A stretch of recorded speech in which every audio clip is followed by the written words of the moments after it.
Pemirsa, Badan Pengawas Pemilu Kabupaten Oku membuka posko pengaduan selama tahapan seleksi berkas Bacalek Oku.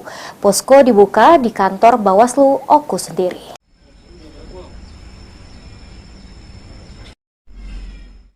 Usai pendaftaran Bacalek Kabupaten Oku untuk pemilu 2024, KPU Oku akan segera memverifikasi berkas pendaftaran tersebut bersama Bawaslu.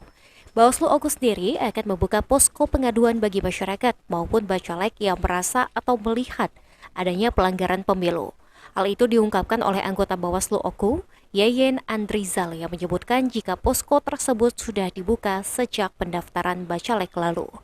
Menurut Yeyen, masyarakat bisa melaporkan Bacalek yang loncat partai, namun belum mengundurkan diri dari partai sebelumnya atau TNI, Polri, ASN, Kades yang ikut mendaftarkan Bacalek namun belum mengundurkan diri.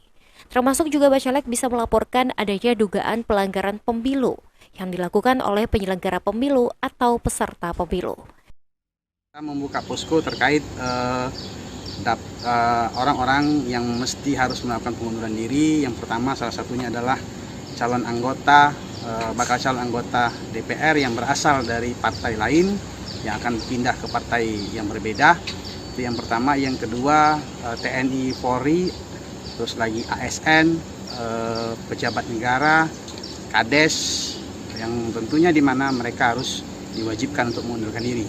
Yang pertama. Yang kedua, terkait dengan mantan narapidana yang sudah menjalani 5 tahun menjalani putusan pengadilan. Bagaimana cara masyarakat ingin melapor ke Bawaslu? Apakah identitas mereka dilindungi atau gimana? Silakan datang ke kantor Bawaslu Kabupaten Bengkulu. Tentunya kita akan informasi itu akan menjadikan informasi awal bagi Bawaslu dalam menindaklanjuti laporan dari masyarakat. Yeyen berharap masyarakat bisa berperan aktif, ikut dalam mengawasi pemilu sebagai pengawas partisipatif. Bawaslu juga menjamin identitas pelapor akan dilindungi. Ari Pranika, PAL TV.